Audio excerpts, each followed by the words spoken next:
The podcasting technology of NORML is made possible by Red Aphid Interactive Media. More information at redaphid.com.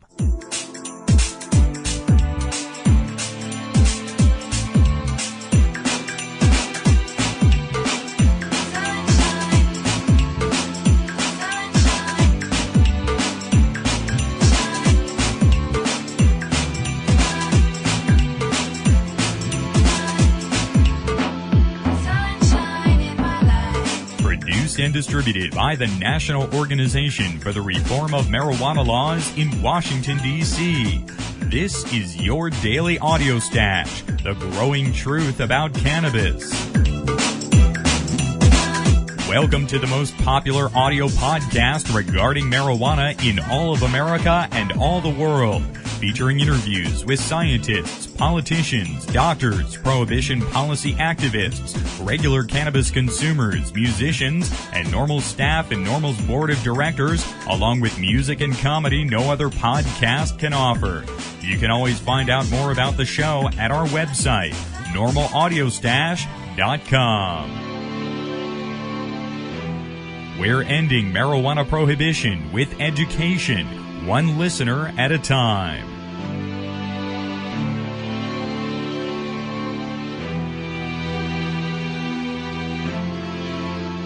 Welcome back to the Audio Stash. Today it is Friday, June the 8th.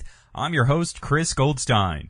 Take a moment to join us at NORML to end marijuana prohibition in America. Just visit NORML.org. Boy, folks, we have a jam-packed audio stash for you today. We're going to have a second part of our interview with Dr. Lester Grinspoon. We had part one yesterday. We have links to Lester's website at NORMLAudiostash.com. Also on the program today, our CelebStoner.com update with Steve Bloom, and the second part of our interview with comedian Rob Cantrell. Rob's got a show called The Chronic Comedy Show going up in New York this Tuesday, June the 12th. More information about that is available on Rob's website at robcantrell.com. Let's dive right into the audio stash today.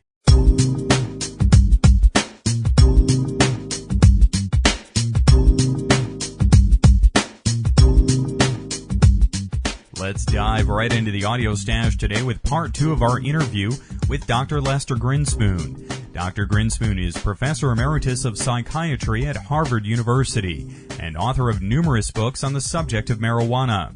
He's testified before Congress and appeared in media and films to advocate for the legalization of marijuana for medical and recreational use. Here's part two of our interview with Dr. Lester Grinspoon.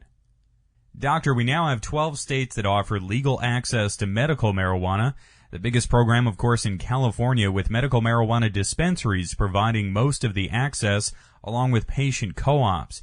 Let me ask what you think of this system, and if you think medical marijuana should be available in pharmacies. Well, no, I do not. But that's not the right answer. I would be delighted to see it in pharmacies. It depends on what you call it, though. If it is a product like Marinol or Sativex, that's okay for it to be in pharmacies. But people should have no impediments to have to get over to use herbal marijuana. Herbal marijuana is the gold standard. Marinol, was invented in 1985 by a little company called Unimed, and the government really, costs a lot of money to bring a new drug out, and drug companies generally do that when they have the patent, which lasts for 20 years now, on a chemical that they expect to make a lot of money out. They'll put the $200 to $800 million that goes into bringing it from chemical to pharmaceutical, but and they can't do that with a plant. You can't patent it. So my concern is that what you come up with, like Marinol or Dronabinol, which the government supported not only financially, but even moved THC from Schedule 1 to Schedule 2, and then a few years ago to Schedule 3, leaving marijuana in Schedule 1, that gives me a problem because, first of all, I have never seen or heard from a patient who had the opportunity to use both Marinol and herbal marijuana who believes that that Marinol is nearly as good as herbal marijuana. They use it because it's legal. And the same with Sativix. Sativix, that has been referred to often as liquid marijuana, it was invented to get around two of the, quote, big dangers of marijuana, the high and the risk to the lungs, which is, of course, silly because, for one thing, I'm not sure that you can separate the high from the therapeutic effects. And even if a person, for example, one of the things multiple sclerotic patients mention, a lot of patients mention, is that one of the, not only in the case of multiple sclerosis, not only helps their spasm, their bladder control, and a few other, but it makes them feel better, many of them. Well, that's a psychoactive effect. What's wrong with it?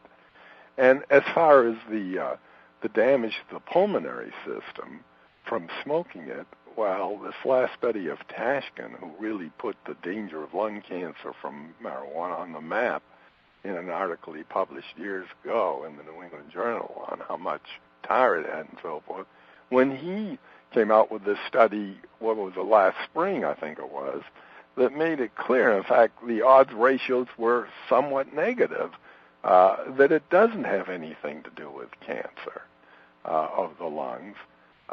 It's very high. It's true. If you smoke a lot, you can get a kind of chronic bronchitis, which means an inflammation of the bronchial system. But people who smoke it, I only smoke it once a day, generally. It's a rare day that I will do more than that. And I don't have to smoke it every day. There are a lot of, and in fact, I went for 4 months without smoking it last spring. If you smoke it once a day, I think it's just fine for the lungs because it may help you to cough in the morning, get the expectorant, all the stuff that the flagella are trying to remove from the lungs that come not so much from smoking marijuana, but from breathing the ambient air in our cities now. If anything, it helps remove it. Just as his negative odds ratios make a suggestion, possibly, that it may be useful. In my experience, it's certainly, and the experience of lots of patients, there's no way in which one can support the GW Pharmaceuticals position that it's important to avoid and of course with the vaporizers now, you can use, even if you are concerned in our culture, which has an anti-smoking climate to it now, you can use a vaporizer, but there is no evidence that it's ever caused lung cancer or any kind of oral mucosal tissue cancer. So their two reasons for it simply are false reasons. And the fact is, it's more expensive. It doesn't work the way they say, go through the buccal mucosa. Well, it tastes so lousy, you can't keep it on the buccal mucosa. It'll all be swallowed, and it's really an oral medicine. Now, that's fine. It's available in the pharmacy, and so is Marinol. That's fine, as long as I, the patient, have the opportunity to use it as a smoked herbal substance. Because in my experience personally, but more important in my experience, who's had a lot of dealings with people who use it as a medicine, it is superior. I'm just great for pharmaceuticals coming aboard that may be better than herbal marijuana in a particular area or in an overall area, but it should not be a reason to support the prohibition. The pharmaceutical industry is powerful, they have a lot of influence, but they should not have the right to compromise anybody's wanting to use herbal marijuana as a medicine instead of their imitation products. Now, your website, marijuanauses.com, there you ask for submissions from the public about their use of marijuana.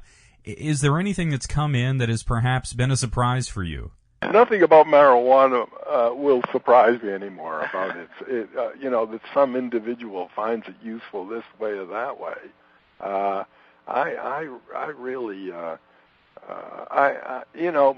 many of them confirm, I've had some experience with it. A lot of people talk about writing. I find it, in my own experience, that it's like an idea generator. Andy Weil, in his book, The Natural Mind, said he likes to think about things, important things, stoned and unstoned.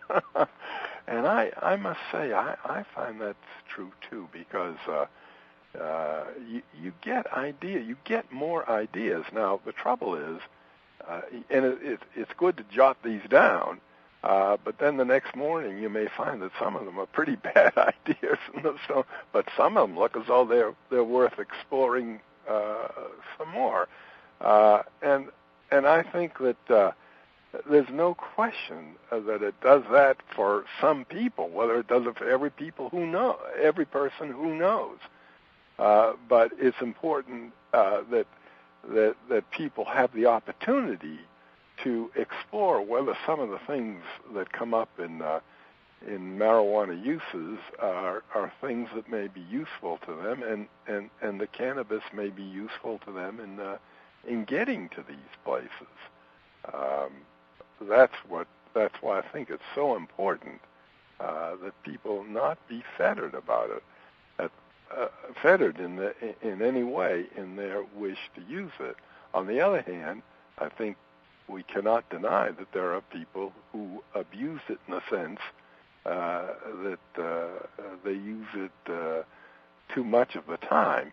The interesting thing about cannabis, though, I think it has a self-regulatory aspect to it, because anybody who uses it recreationally knows that the more you use it, the less you get out of it. That is, if you're always smoking cannabis, you might just as well not be smoking cannabis eventually, because it just doesn't give you anything.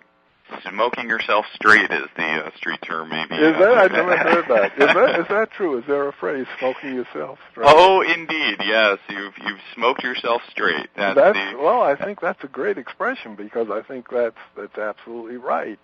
As I say, one of the reasons I think it's a wonder drug as far as medicine is concerned. Penicillin was referred to as a wonder drug when it was taken off the shelf in 1940. We were entering World War II. We had only sulfonamide as an antibiotic, and this was looked at, and with just 5 patients, they talk about anecdotal evidence. It was just 5 patients, the first 5 given penicillin. It was clear that there was something to this. Well, penicillin to become a drug which was known to be remarkably non-toxic. Marijuana is non-toxic, which is remarkably versatile, almost any gram-positive infection and syphilis and so spirochetal stuff, and so it was useful for. And medical cannabis is useful because you can use it for so many, is versatile. You can use it for so many things, which I don't have to go into here. And finally, it was inexpensive once it was produced on an economy of scale. And cannabis will be quite inexpensive once it is free of the prohibition tariff. That's why it's fair, in my view, and accurate to say it will be a wonder medicine once it is truly recognized. And similarly, in this regard, the regard we were just talking about, it has this kind of self-regulatory thing as far as it's a wonder drug. There's no other drug that I know of that, you can say smoking it straight. How did you put it? Smoking yourself straight. No, smoking yourself straight.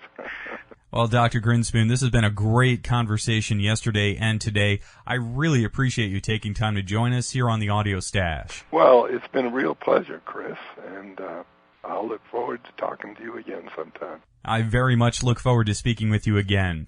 Dr. Lester Grinspoon is Professor Emeritus of Psychiatry at Harvard University, and he's author of numerous books on the subject of marijuana. We have links to some of them and to his website, marijuanauses.com, at normalaudiostash.com today. Now it's time for our update on famous folks who enjoy a toke from Steve Bloom at celebstoner.com.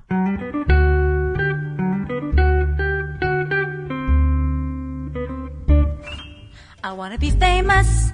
I want to wear minks and satins and pearls.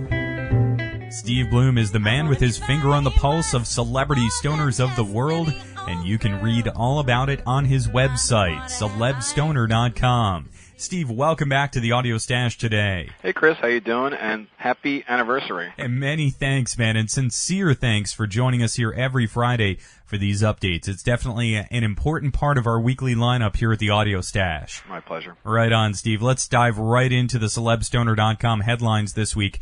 Topping things off is Bruce Willis saying, "I smoked weed." Willis is known for some partying over the years in Los Angeles, but this is definitely the first time I've heard him talking about pot.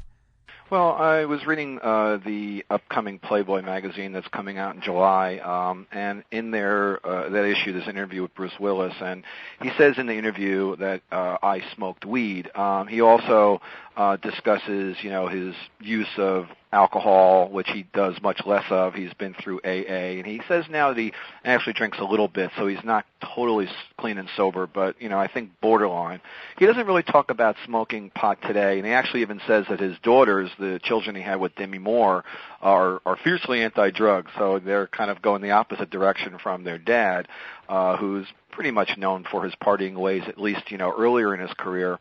Everybody probably knows Bruce Willis is the star of the Die Hard series, and they have a new movie coming out, new Die Hard, Live Free, or Die Hard's coming out at the end of this month, and he was, famous for pretty much his breakthrough role on Moonlighting back in the 80s.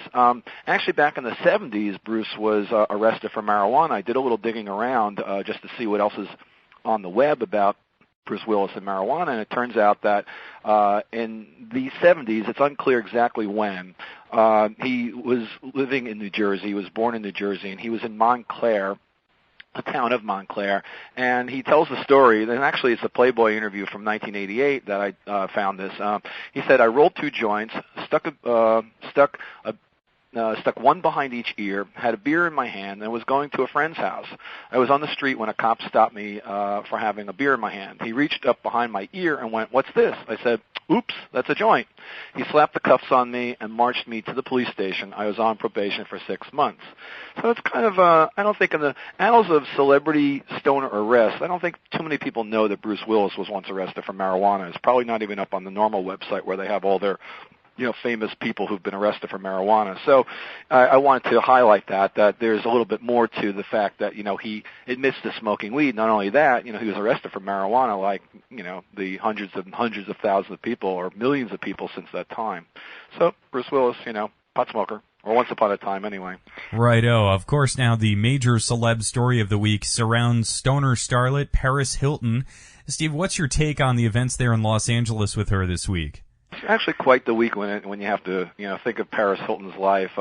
She's been in the news, for the last month or so, ever since she was sentenced for driving with a suspended license and not following some of the orders that the judge had given her, and so she gets a 45-day sentence that was then reduced to 23, and then on Wednesday she was released after only 3 days in jail in California and placed on home arrest or home detention. So people tend to find it all very humorous that Paris Hilton was in jail, and some of the complaints were, she was uncomfortable and she was cold and didn't have a pillow and all that kind of stuff, like everybody else in jail.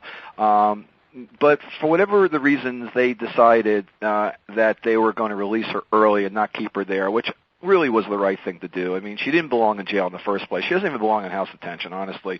For a suspended license, that's ridiculous. It's, much too harsh of a penalty for something like that. I mean, this is not you didn't hurt anybody, okay, shouldn't have been on the road, but, how did you harm somebody, really? I mean, you're driving DUI, hurt somebody, or that kind of stuff, different story. And some of her stuff does connect to DUIs and stuff, but for the most part, she was being punished for driving with a suspended license and not following the terms of a probation that she agreed to. So she was very smart earlier in the week. When she went to jail, she went 2 days early. She left the MTV Awards and went straight to jail on Sunday night, instead of arriving on Tuesday when she was required to be there. And so she spent her 3 days, and she had a lot of news. And I noticed that Conan O'Brien, on his show is like everybody else, making tremendous fun of Paris to the point where, there was this like extended ovation just by him saying Paris Hilton is in jail, and everybody would cheer, way too long than they should have, because that was the joke, to have people cheer for 2 minutes. It's silly. And the whole idea of people cheering that Paris was in jail, I understand. They think she's a knucklehead. They don't think she's very smart. She's dim-witted.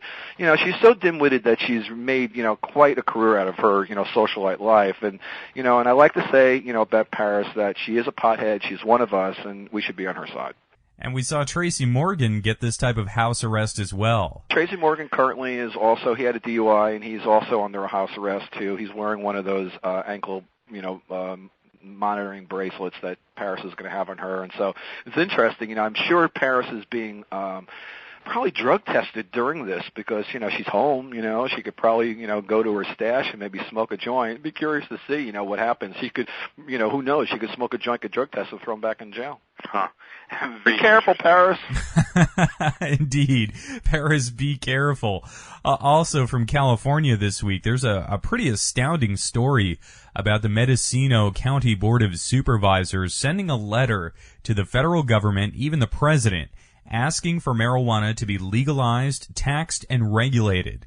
Have you, Steve, have you ever seen such a strong stance by a county or city government? I don't think so. And it seems appropriate. It's actually the county of Mendocino, and for those not totally familiar of where Mendocino County is, it's in the heart of the marijuana growing region of Northern California, known as the Emerald Triangle. Humboldt County, which is sort of the most famous of the three, Trinity County, which is a little bit east of Humboldt, and then Mendocino, which is south of Humboldt. And Mendocino is just a beautiful county, to say the least. It's got wonderful wineries and beautiful, coastline and cliffs and stuff like that, and also, known for, for its cultivation of marijuana. And, since Proposition 215 in 1996, all the counties in California have been able to sort of make their own regulations as to how many plants medical patients and caregivers can grow. In Mendocino County, the number is 25. So they've been certainly ahead of the curve, to begin with. And actually a friend of mine who's out there who does some growing has told me that you can get a PG&E discount, Pacific Gas and Electric, if you register as a medical grower, which is brilliant. So that's, way ahead of the curve. And now here comes the Board of Supervisors making a very powerful statement, voting 4-1 of the 5 supervisors just early this week to make this statement known to the rest of California and the world. The time has come to call upon our leaders in federal government to initiate, sponsor, and support legislation that calls for the legalization, regulation, and taxation of this multi-billion-dollar crop. I mean, who could have said it better? That's like almost right out of the mouth of NORML in terms of like the message that NORML, constantly is offering, that it's, not just to say legalize it, but to say tax and regulate. So there's a plan. How are you going to legalize? Everybody always wonders. Well, tax it and regulate it like you would alcohol and tobacco. It seems so natural, and it's going to happen. The question is when. It's going to happen, hopefully in all of our lifetimes, but just the question is when. It's inevitable. Righto, Steve. Well, thank you again for joining us here today for our regular Friday CelebStoner.com update. Thanks again, Chris. Thanks again, Steve. Have a very good day. Steve Bloom is the author of CelebStoner.com, where you can read about all the famous folk who enjoy a toke. We have links to it at NORMLAudiostash.com.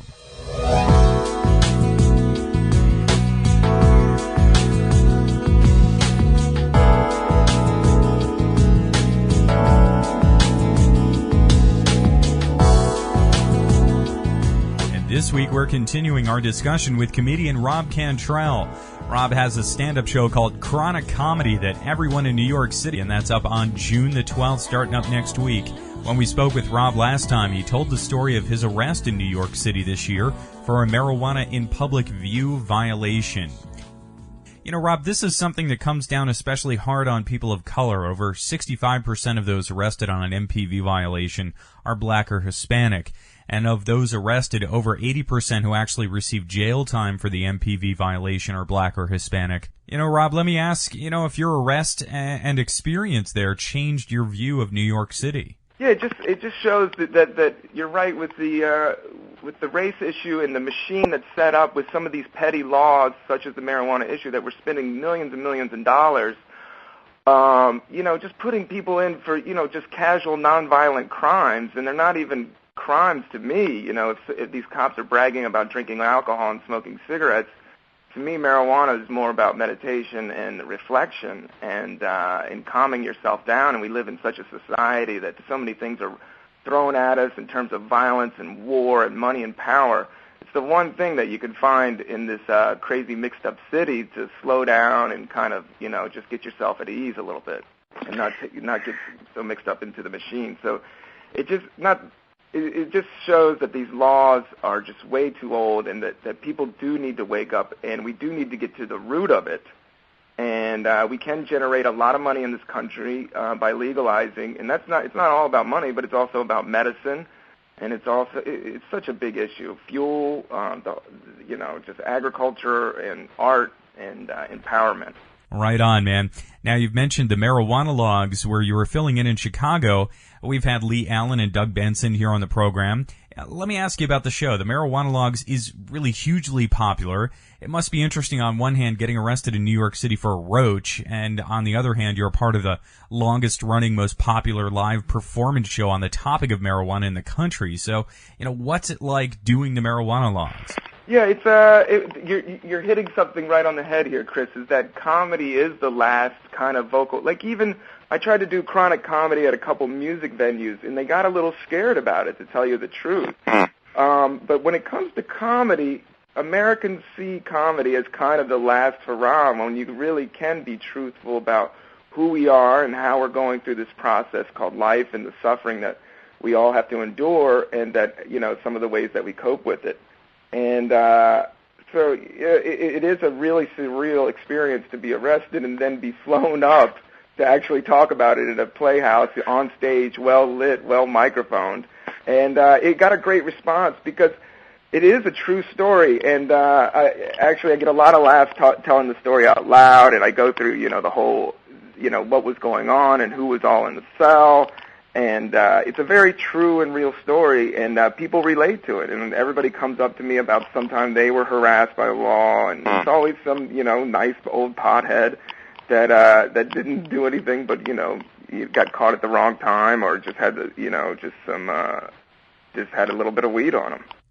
And Rob, taking comedy to this level, having a social message involved, what are some of your influences and inspirations for this kind of work? There's a lot of guys, the guys all in the marijuana logs are kind of like I would say my big brothers, and a lot of it, is Arch Barker and Tony Kameen and Doug Benson. But bigger figures, I would say, is Richard Pryor, as well as Bill Cosby, as well as Dick Gregory, as well as Bill Hicks and Lenny Bruce. This is all stuff that I obsess over and studied for my first 4 years into comedy. When I was living in San Francisco, opening up at the Punchline. I was the house MC at the Punchline there in San Francisco. And I would work with Louis Black and David Tell, and these are other comics that I really enjoy. But I would say, the classics, you always got to grab hold of the classics. And, Lenny Bruce, as well as Richard Pryor, as well as Bill Hicks, those are all people that really opened up. They kind of, there's a point in art where there's style and jokes, but then there's a human side where you can actually go on stage and talk from your heart and talk about real experiences. And that's the hardest thing to do. And I'm kind of touching on that, and it's getting really exciting that I'm growing as a comedian, and being able to open up like, hey, man, I got arrested with this violinist in the Lower East Side, and, I tell the story. And it helps me, actually, and it helps other people to connect with other people that, I'm not a criminal. I'm just a guy going for his dream, trying to be a comedian. I think in this life, as an artist, you just want to make your footprint, and that's what I'm trying to do. And hopefully my footprint's about peace, love, and, hopefully legalizing marijuana. And Rob, you mentioned that environmental issues are also a key topic for you in your life and comedy. Do you find that audiences have a certain level of awareness about environmental issues, or they need to be educated a bit here? I think it's a hot issue right now because we're kind of seeing it all play out. For me, I think to stay away from politics is the wisest thing, and we need to go on to more of a human level and what we're going through as humans in this experience that we call life. And with the environmental issues, like I went down to D.C. to hang out with my mom for the Cherry Blossom Festival in Washington, D.C., and there's no cherry blossoms, There's nothing blooming. I'm walking around with my 64-year-old mom staring at sticks. It's just a stick festival, and that's so depressing. And then, we got this last Easter, people are making snowmen. So it's just, there's comedy everywhere with it because it's just so ludicrous on just the climate change and just the reverberations that are going to happen because of this, that we got to go green, and we got to go back to farming, and we got to go back to recycling, and we got to look for different types of fuels, and we got to keep our impact down to a minimum because this is all we got, this earth, and it's going fast. We're doing ourselves faster in than the dinosaurs right now. And what trips me out is that there's this idea of the Christian right, and I don't want to talk about religion, but there's just this idea if there's no earth, there's no heaven. You can't have the both, you got to have earth, and earth is all we got, and that's, it's such a beautiful place, and it's something that I'm passionate about. So it just comes out in my comedy, more of a ranting, angry, but, I'm not really that mean of a person, so it comes off kind of goofy and spastic. And Rob, you also have, DVDs and CDs and the MySpace page. We've seen musicians really take hold of iTunes and MySpace and places like that and promote their work independently, far more than has been possible in the past. Has this digital content revolution also been a boon to comics like yourself? And is live performance still vital in our digital age? Performance is what I get off on, man. That's, at the end of the day, I'm just a kid with a rock star dream, and I have a blast going on stage and giving it all I got, and being as creative, and being creative is the gift that, when I turn to actually go towards my dream and do it, is just something that, that's what gets me off. But the technology is interesting because it's all about empowerment, and we're at a very, very exciting time in terms of artists right now. And I would say, yes, it's being used. I have a deal with a couple different people to produce short films, and people are watching more and more shorts on the computer, and people are hearing more about the artists through MySpaces and websites than they are from TV and even word of mouth. It's just that this digital age is exciting. We do have. So I do. I'm not the most techie savvy guy in the world, but I do like the empowerment that it provides to, you could do a podcast, and these ideas are getting out. It's not just like 2 or 3 mainstream media things being fed, to a massive amounts of people. It's people with ideas, the smaller people with ideas that are more prevalent and not money-based, that are more about the art, that are getting out there through this new technology. Very cool, Rob. Well, this has been an awesome conversation here today. I really appreciate you taking time to join us. Thank you, Chris. I appreciate what you're doing, man. You're doing such a great job, and thanks to everybody that supports NORML, and peace, and God bless. Many thanks again, Rob. Comedian Rob Cantrell here on the Audio Stash today. We have links to his website and his MySpace page at normalaudiostash.com. We're going to play a clip from him here next for a great Friday laugh. And remember, you can see Rob live in the Chronic Comedy Show next Tuesday, June the 12th in New York City. For more information, visit his website at robcantrell.com. I'm in love. I love my girlfriend. Give it up for love. Love's going to save the day. Love. My only problem with my girlfriend is she only likes to do it missionary style, which means we have to go door to door, hump in front of strangers, and tell them that our way is the only way you can do it. That joke's about sexual and religious conformity wrapped in a humping piece right there. All right, this is good. Love my girl. Love life. Trying to live longer. Eating zinc, vitamins, water, weed, coffee. Making love, being creative, nice to people, nice to my mom. Give it up for the women, everybody. Give it up for the womb. Give it up for you girls have been oppressed. Rise up. There's 6 fucking dudes on this show. Why can't we have one female comic? Rise up, women. This is just a fucking bad frat party right now. We got 6 dudes. No, this is a great bill. I love the bill, but I love women, and I think they've just been oppressed because you need them in your life. Like the game of chess. Like, let's think about it. The game of chess. Like, who's the most powerful piece on the board? The queen, right? But the king, he's like the everything. Like, the game's over when you get the king. But he can't do shit. He's kind of a fat fuck. He's sitting on his couch eating ribs, watching Sports Center. He's like, I'm the king. Watching Sports Center. Got my dirty boxers on. But the queen, she's bad, right? The queen can do whatever she wants on the board. She can go across the whole board, knock out 3 pawns and a rook, grab a bag of weed and some lube and a DVD, bring it back to the king, get him high, give him a hand job, tell him to do his taxes, watch a movie. That's what a good woman will do to you. Tell you to do your taxes and give you a hand job. It's a good woman right there. It's the queen. Got to embrace the womanly power, female essence, goddess, love, titties.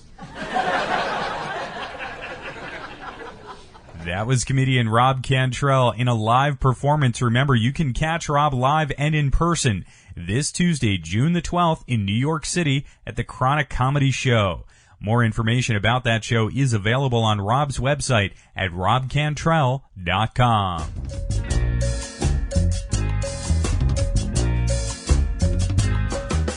This has been NORML's Daily Audio Stash, the growing truth about cannabis. Visit our website at normalaudiostash.com.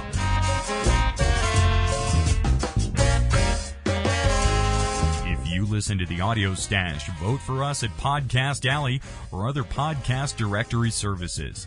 I'm your host, Chris Goldstein. Thanks for listening today. Everyone have a fun summer weekend out there, and we're back at 4:20 on Monday.